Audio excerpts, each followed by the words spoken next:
여러분 안녕하세요. 매니레드입니다. 2020학년도 전공음악 임용고시 기출문제 해설 강의 시작해 보겠습니다.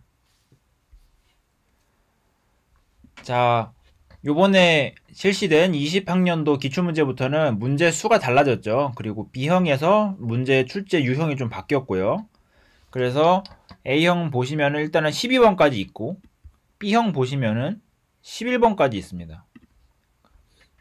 원래는 B형에서 8번 문제까지 있었고 8번 문제가 10점짜리 서술형 문제였죠. 그런데 그 한 문제 안에 또 다양한 내용을 물어보는 것이 아니라 한 문제에 대해서 굉장히 깊게 물어본다던가 하는 식의 좀 많이 불만이 많았었어요. 네, 그리고 시험 문제 자체가 워낙 문제 수가 적기 때문에 공부할 내용은 많고, 그래서 수많은 범위를 공부해봤자 결국에는 일부분만 출제가 되니까 다양한 곳에 공부를 많이 한 사람을 뽑는 게 좋은 시험이지 않겠습니까? 네, 그렇기 때문에 20학년도 이 기출문제가 잘 개편되었다고 보고요. 네, 이전 버전보다는 더 나은 것 같습니다. 아무튼 갈수록 임용고시가 좋은 방향으로 발전되는 것 같기는 해요. 네, 그래도 뭐 아쉬운 점도 개인적으로는 있지만, 네, 좋은 방향으로는 계속 발전되고 있다는 생각이 듭니다. 3차 시험이었던 게 2차 시험으로 줄어들고, 문항수도 많아지고, 한 문항에 많은 걸 물어보고 다양한 영역을 물어보는 쪽으로 발전되고 있으면서 학교 현장이랑 또 밀접하게 관련되어 있고, 네, 자꾸 그러한 방향으로 발전이 되어 가기 때문에 나아가는 방향은 괜찮은 것 같다. 이게 제 개인적인 의견이고요. 네, 더 자세한 내용에 대해서는 이제 앞으로 이거 기출문제 강의를 하면서 조금씩 말씀해 드릴게요. 자, 우선 A형부터 볼게요. 네, A형에는 그레고리오 성가, 이제 그 중세시대죠. 중세시대 그레고리오 성가에 대해서 출제가 되었고, 오르가노 성부를 묻고 그리고 연주법을 묻는 내용이 출제가 됐고 2점이었다. 그리고 5번 문제에서 슈베르트 미사곡이 나왔고, 이 미사곡을 활용한 화성암 문제가 나왔고, 화성암 문제에서는 반응계적 화음이랑 비화성음에 대해서 나왔습니다. 그 다음에 르네상스 시대 루터 코랄이 나왔고, 이제 형식론 문제인데 모차르트 피아노 소나타니까 고전 시대 악곡을 통해서 형식론 문제가 나왔다. 그리고 동형진행이 나왔고, 코드 기호, 화음 기호 이렇게 B형에 나왔고, 그러니까 보면은 화성암의 비중이 꽤 있어요. 아직은 화성암 문제 이거 4점짜리 나왔었고, 형식론 문제도 4점이었고, 동형진행 2점이었고, 코드 기호, 화음 기호 2점이었고, 네, 이렇게만 해도 벌써 몇 점이죠? 4점, 8점, 10점, 12점, 30점에서 서음사 30점에서 거의 절반가량인 12점 정도가 화성학에서 나왔다라고 보시면 되겠습니다. 그 다음에 B형은 조금 특이한 게 낭만 시대의 악곡을 가지고 바로크에 해당되는 그거랑 좀 융합시키는 문제였어요. 그래서 어떻게 보면 낭만 시대와 바로크 시대를 융합하는 그런 문제였었고, B형에 좀 그런 융합 문제가 많이 나왔었어요. 그리고 6번 같은 경우는 차이코프스키 6번 교향곡, 그러니까 이것도 이제 낭만시대 악곡인데, 낭만시대 악곡을 가지고 결국 물어보는 거는 이제 2조 악기, 이것도 통론이고 지휘법 이런 거에 나왔습니다. 지휘법 같은 문제가 요새 또 약간 트렌드라고 생각이 드는 게 2년 전에도 나왔었거든요. 2년 전에도 나왔고 작년에 안 나왔고 올해 또 나왔어요. 예. 그리고 이 지휘법 관련된 게 이따가 이 문제에 대해서도 또 얘기해 드리겠지만, 딱히 어떻게 봐야 될 책이 정해져 있지가 않아요. 교과서에서도 지금 임용고시 출제되는 정도로의 수준으로는 안 나오고, 그래서 지휘법에 대해서는 거의 그냥 공부가 잘 안 되거든요. 학원에서도 지휘법에 대해서 막 특히 얘기해 주는 게 없고, 어떻게 보면은 상식인 것 같기도 하고, 상식인데 맞추기는 힘들고, 그렇다고 알려주는 데도 딱히 없고, 그렇기 때문에 지휘법이 어떻게 공부해야 될지, 무슨 책을 봐야 될지 그런 게 좀 되게 생소합니다. 예, 그래서 출제위원들이 오히려 지휘법에 대해서 내는 게 아닌가, 그런 면들 때문에 저는 그렇게 생각이 들었고요. 그 다음에 B형 8번에서 이제 총렬주의랑 또 마쇼를 융합시키는 그런 게 나왔어요. 총렬주의는 현대음악이잖아요. 네, 그리고 마쇼는 아르스노바 쪽이고, 그러니까 총렬주의와 마쇼를 엮는 그런 융합 문제가 두 개나 출제가 됐어요. 그래서 20학년도 이 서양 음악사 파트에서 조금 눈여겨봐야 될 것이 이 3번, 6번, 8번이라고 저는 생각이 들거든요.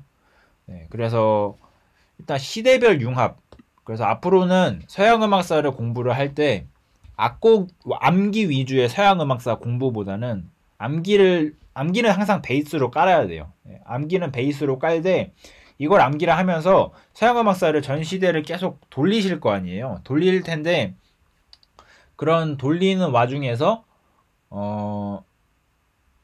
계속 그 시대별로 공통점, 차이점, 뭐 유사점 이런 것들을 비교하면서 네, 그러는 거를 좀 연습을 많이 해야 될 것 같다 생각이 들었어요. 이게 암기를 하더라도 단기 기억이 있고 활용이 안 되는 그냥 진짜 단순 인출만 되는 그런 암기가 있고 장기 기억까지 가는 암기가 있잖아요. 네, 그렇기 때문에 우리는 항상 공부를 할 때, 암기를 할 때 장기 기억으로 갈 수 있도록 그 점을 항상 염두에 둬야 될 거예요. 내가 외우는 이 지식이 그대로 나오는 것이 아니라 응용을 어떻게 할 수 있냐에 따라서 교육과정이랑 악곡이랑 교과서랑 엮어서 그리고 상식이랑 그런 그 모든 음악의 전범위적인 것을 엮어서 항상 출제가 되기 때문에 왜 선생님들 그 인출 스터디를 많이 하시잖아요. 인출 스터디를 많이 하는데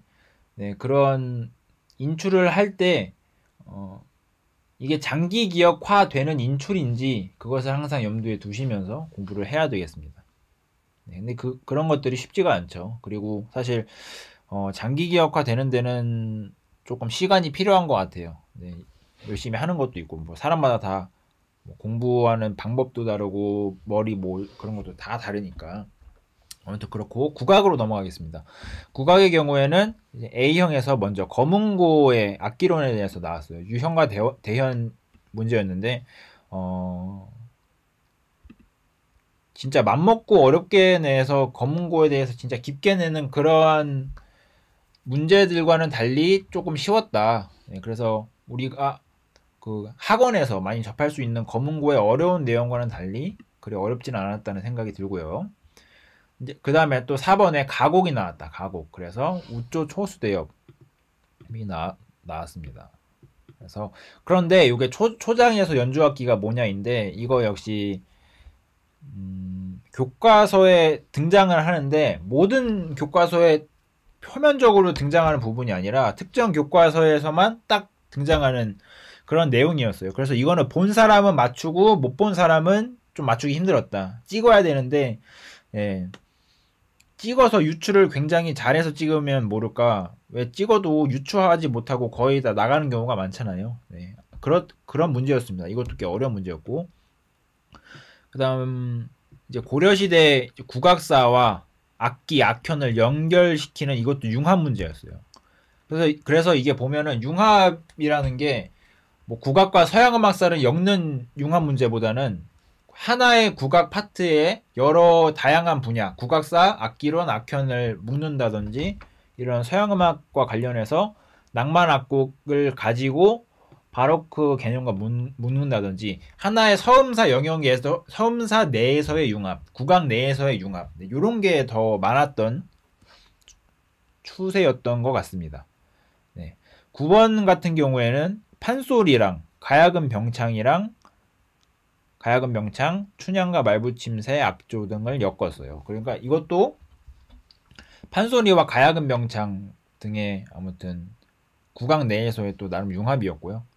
10번 문제 같은 경우는 소금운지법, 정악악곡, 장구, 구음 등 이 역시 소금도 있고 장구도 있고 그거를 또 정악악곡과 연계짓는 국악 내의 융합 문제였고요. B형 가볼게요. 민요가 나왔는데 이 민요에서 제창의 노랫말, 음이름, 한배의 변화 뭐 이런 게 출제가 되었고 노동요가 굉장히 깊게 나왔어요. 그렇기 때문에 이 노동요에 대해서 조금 충격적이었고 네. 근데 이게 또 개론서에는 다 나와 있는 내용이기도 하더라고요. 그래서 이것도 나중 이따가 또 설명드리겠고, 그 다음에 또 판소리와 잡가에 대해서 융합이 나왔어요. 여기도 보세요. 이 판소리와 가야금 병창 이렇게 또 연계가 되어 있는데 판소리와 잡가. 그래서 요번 기출에는 국악 파트에서 판소리와 다른 영역으로 묶이는 것들이 좀 나왔다. 이렇게 보시면 되겠고, 보면 정학이 2점, 4점, 6점. 얘도 정학으로 치면은 10점. 뭐 검은고까지 정학으로 치면은 12점 정도 되겠. 예, 검은고는 정학으로 치면 안 되겠지만 아무튼 정학이 한 10점에서 12점 나왔고, 민소각이 판소리 4점, 민요 8점, 노동요 12점, 판소리 16점. 그래서 민소각이 더 많이 나왔다 라고 보시면 되겠는데, 솔직히 국악 공부해 보시면 쌤들 생각이 다 저랑 비슷할지는 모르겠는데, 정학이 더 이론과 개념이 체계적으로 잡혀 있어 가지고 정학이 더 공부하기가 깔끔하고요. 민요 같은 경우가 더 공부하기가 어려워요. 막 지역별로 섞이고, 뭐 여기는 뭐 여기 이 학자랑 저 학자랑 말하는 내용이 다르고, 또 민소각이기 때문에 남겨진 자료들도 많이 없고 하기 때문에, 네, 그렇게 좀 공부하기가 힘들거든요. 그런데 이렇게 민요와 노동요 이런 쪽에서 깊게 나왔기 때문에, 네, 그래서 아무튼, 예, 민소각에서 어렵게 나오면 진짜 정학보다 더 손대기 힘들거든요. 네, 좀 저는 개인적으로 그러한 기분을 느꼈습니다. 그 다음에 이제 음교론에 가시면요, 이제 고든이 나왔습니다. 고든이 진짜 나온다 작년 재작년 뭐 재작년부터 계속 고든이 안 나오고 오르프 코다이 달크루즈만 계속 나오기 때문에 그랬었는데, 드디어 고든이 나왔습니다. 그래서 이 고든에 나온 게 굉장히 음악교육론 입장에서는 큰 의미이고요. 처음으로 기출이 되는 거거든요. 그 다음은 이제 리머, 경험중심 음악교육이 나왔는데, 네, 음악교육론은 전체적으로 그리 어렵게 나오지는 않았던 것 같아요. 네. 포괄적 음악성 코다이 교수법인데, 솔페이즈 이건 달크로즈거든요. 그래서 이것도 음악교육론 내에서 융합을 시킨 거잖아요. 예, 그래서 어떻게 보면은 요번 음악교육론에는 고든 나오고 코다이 나오고 달크로즈까지 나왔다고 보시면 되겠습니다. 교수법 쪽에서, 예, 교수법에서 굉장히 많이 나왔다. 그런 거 좀 아시면 되겠고요. 포괄적 음악성 나왔고 리머 나왔고, 그 다음에 교육과정 측면에서는 진짜 우리 선생님들 막 노래 붙이고 엄청 열심히 외웠지만 요번 기출에서는 또 교육과정이 그렇게 어려운 내용이거나 구석진 내용으로는 나오지 않았다. 그리고 ICT가 나왔는데 이것도 어렵진 않았고, 피아제가 나왔어요. 피아제 그 보존 개념에 대해서 나왔는데, 네, 그것도 그냥 외웠지, 보존 개념에 대해서 또 한 문장 서술하려면은 또 기본기 싸움이죠. 네, 그래서 그게 또 만만치 않았던 쌤들도 계셨을 거고, 아무튼 이렇게 나왔습니다.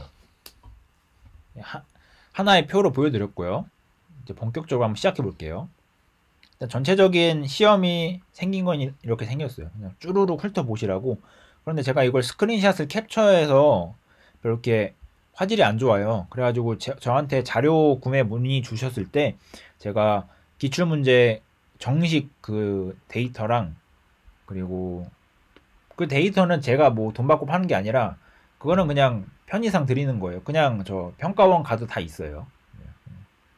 근데 이제 그 공식 자료를 보시는 게 제일 깔끔해. 한국교육과정 평가원이 있으니까. 네, 아무튼 이렇게 전체적으로 이렇게 생겼고, 자, 전공 1번부터 들어가 볼게요. A형.